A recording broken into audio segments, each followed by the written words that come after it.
Big South FCS Football League have postponed all their fall sports. Gulf South Conference, Division II, that is close to Arkansas, they've postponed fall sports. We already know about the ACC and SEC saying we're going to play if we can. Big 10, Pac-12 say no. Starting to come down a little bit here. So let's talk with Bill King about this crazy week of college football in which not a single down is going to be snapped. Bill's the outstanding radio host. Nashville Sports Radio 6 to 9 joins us most Wednesdays. Bill, how are you today? Hey, guys. Doing well. It's a weird time in college football, and it was a weird time even before this week. And I don't even know what to think about the last weeks, certainly out of the Big Ten, where you get a schedule release and then a season cancellation all within a 7-day period. Now, if you're not going to play in the fall, fine. But it feels a lot early, very early, to be making decisions of what's called a postponement, but really feels like a cancellation.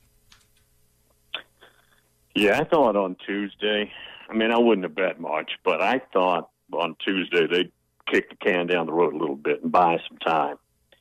But obviously that's not what's happening. We did know that the Pac-12 was going to do exactly, well, I think they would have canceled anyways, regardless of the Big Ten. But you knew when the Big Ten canceled, they were going to cancel. I think somebody counted. I said it was like an hour and 52 seconds after the first announcement.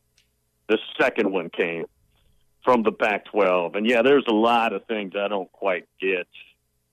The new commissioner, obviously, of the Big Ten is not Jim Delaney, obviously. And, ironically, his son plays football at Mississippi State. He's on that team, which right now they're playing. So a lot of contradictions out there, to say the least. But I think we can appreciate where the SEC is coming from and what Greg Sankey has talked about. First of all, he said yesterday how, and I think this mirrors the rest of us, we'd really love to hear what the medical experts told the Big Ten and the Pac-12 conferences, because it seems like it's conflicting from what Greg Sankey heard from his medical experts in the ACC and the Big 12, because they're told that the conditions are okay to play football right now. That might not be the same in a month or so, but that's what makes it so confusing. There's different communications from medical experts league by league. Yeah. Now, they've had some big problems up north and up east. Obviously, some of the hot spots have moved south, but maybe that's it. Maybe different conditions, different regions, perhaps. I'm going to have a doctor back on, the same doctor we've been using, Dr. Greg Sisson, tomorrow morning, and I'll get into that with them. They also said that this heart issue, this inflammation of the heart, called myocarditis, I think. Anyways, we're going to talk about that too. That is inflamed by viruses, but they say it's inflamed also by the flu. They also tell us that the bad flu that we had, virus that we had 10 years ago, or late 09, 10, was way more susceptible for that kind of heart condition later than this is. And we had way more cases of that. So who knows? Yeah. Well, maybe there is SEC football in the fall. Maybe it's in the spring. I just don't know how you pull off spring football. There are so many extra factors that go into this, aside from the idea of you got all these other sports going on at the same time, players opting out. What do you do with scholarships? What do you do with red shirts? When do you play? Where are the bowls played and all that? There's so much up in the air about a spring season that I'm just not sure if it's feasible. Well, all of that, the logistics, but the crowd out there screaming about the players. The players. Obviously, we're seeing the players want to play.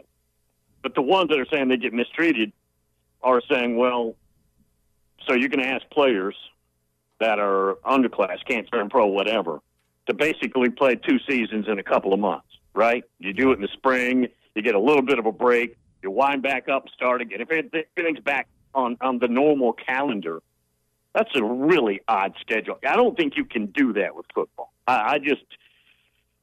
So logistically, I think there's some issues there too. Speaking to Bill King here on Halftime, Bill, to bring up the players aspect of it, when you saw the decisions come across from the Pac-12 and the Big Ten, you could get on social media and just the players we want to play using that same hashtag and just disappointment on their face, or how they were tweeting, the messages they were sharing. What do you think this will do to those players that maybe want to go to the Big Ten or the Pac-12 moving forward when you look ahead? Because now you're kind of getting the perception where, as of now, the SEC, ACC, and the Big 12 are quote-unquote pro-athlete, because you've seen the Bob Bowlesby come out and said the athletes want to play in the Big 12, and we're going to try to devise a plan or make sure it's safe for the players to do so. Do you think there will be any change in like the aspect of what players think of the Big 10 or the Pac-12 moving forward? Pac-12 is already a poor recruiting league, other than Oregon, and Southern Cal has their moments. When they're right now, Southern Cal is incredibly good at recruiting, and I believe they have a top 10 class right now. Last year's class was a catastrophe. But it's going to be a bad look from that standpoint. And, players, I would imagine that players are getting poached right in those various leagues. And we've got scholarship limitations. There's all kinds of obstacles there too, but everybody could use an additional player, even if it's Clemson or Alabama, right? I mean, you're always looking. So I'm sure some of that's going on behind the scenes. Whether it materializes much, we don't know. But this could go two ways, guys. The SEC, among others, looks really good because they're playing, and it goes well, and there's no terrible medical catastrophe that the media can capitalize on. Or there is an outbreak, and all hell breaks loose, and they have to cancel. Then they're going to look bad. So it's really one extreme or the other. Do you see a scenario or any conceivable way that the SEC goes at it alone? If you say, like, if you come out, say, next week and the ACC and the Big 12 are like, you know what, we're going to go with Big Ten and we're not going to do fall sports. Do you think the SEC would do it by themselves? Well, here's what we have to remember. The presidents are the ones that make the call. And they're not the football coach, nor are they fans like we are. And most of them are pure academia. Now, I'm not saying they're just cheering to get rid of sports, but their emotion isn't going to be like ours. And if you have presidents, one league standing, everybody else has said we can't do it. I don't think the presidents would have the stomach to stand alone, given what might happen. Even if what might happen is negligible, even if the percentages are small, I don't think they're willing to roll the dice. I would be doubtful. I'd love it, but I would be doubtful they would have the stomach to pull that off. You know, that was really what was partially so interesting yesterday about I think that there's always been this tension between academics and athletics on a college campus, and certainly that's something that school presidents have dealt with and for a long, long time. But I don't know if it's ever really like played out in public the way that it did yesterday on social media when you get Nebraska and Ohio State and Michigan, their football accounts tweeting almost open disagreement with the rest of their leagues while accepting it at the same time. And you get a couple of teams saying, well, we may look to go and join other leagues. This is one of the only times that I can remember that tension between academia and athletics on display so publicly. Yeah, and I'll tell you, not that they play a lot. They don't play hardly at all. But there's bad blood between the SEC and the Big Ten from this angle, and from an SEC angle. Years ago, when they decided they were going to actually do something with Title IX, that was a 1972-ish law, but nobody really complied. And about the time I got in this business, mid to late 80s, there was a hard push. Hey, we've got to do this. We've got to do it. And one of the things they did, first off, obviously, is even up scholarships, and men's sports got cut in some areas to do that. That made some mad, made some happy. But one of the other things they did, now remember, I walked right in on this, this was by the Big Ten, because the Big Ten thought, the SEC had a big recruiting advantage. They did away with athletic dormitories. Now, you can have an athletic dormitory, but a sports only for the guys, where they get this dormitory. They did away with them. They had to even it up. They had to have regular population there. There's rules. There's percentages. And that really ticked the SEC off. And that goes back a while. A lot of people, you guys might not know about this, but yes, that happened, and that's a thing behind the scenes. The SEC does not want to follow the Big Ten. I can promise you that. Yeah, well, I don't know if I'd want to either at this very moment, to be honest.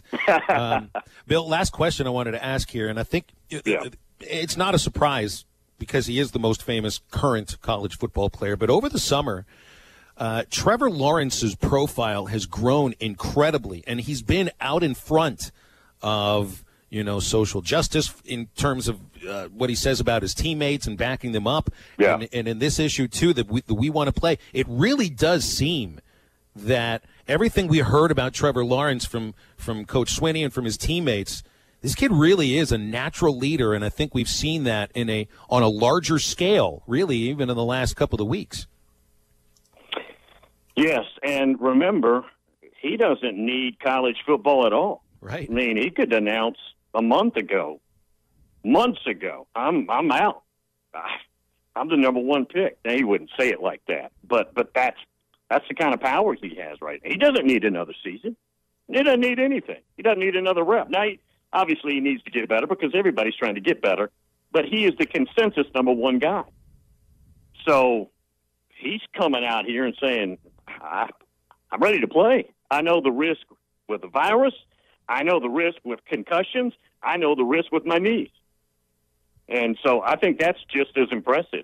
I mean, literally, guys, he doesn't need another snap ever in his life other than an NFL game. That's right. His resume is already done. You think of the conversation about Joe Burrow, like a year ago today, if the season would have been canceled, Joe Burrow's not the top overall pick. Who knows if he even gets drafted? It's a totally different situation with Trevor Lawrence. He already is going to be the top overall pick, or at least close to it. Guys, this time last year, you could have taken your money and gotten a Joe Burrow 200-1 Heisman bet. Just let that sink in for a moment. Exactly. Could have made some money off that. Bill, it's always good talking. 200-1. Lamar Jackson was 99-1 the year he won it, but 200-1. What was Kyler Murray the year before his odds? Because they couldn't have been that much different, honestly. We didn't even know who he was. Wow. Bill, it's always great talking with you, whether we got games or not. Hopefully there will be games, and we'll be talking about the college football landscape with you in the future. Thank you. Thanks, Bill. Thank you, guys. Appreciate it. Down at Bill King, Nashville Sports Radio. A few more days left to enter the Win a Hammock contest at hitthatline.com. It's brought to you by Big Creek Trading Company. This is an Eno hammock sky pod with a lounger hanging chair. It's a mouthful, but it'll fit you perfectly inside, and it's going to dangle you ever so comfortably under the sun and under the moon. It's the Eno hammock sky pod with a lounger hanging chair. Just go to hitthatline.com, click on the Win a Hammock link at the top of the page, enter your email, your name, and your zip code, and that's all you got to do. It's brought to you by Big Creek Trading Company and hitthatline.com. SmackDown fits inside that beautiful hammock. Yes. He can't win it, though, because he's an employee of ESPN Arkansas. Damn. Come back after the break with Change My Mind to wrap it up.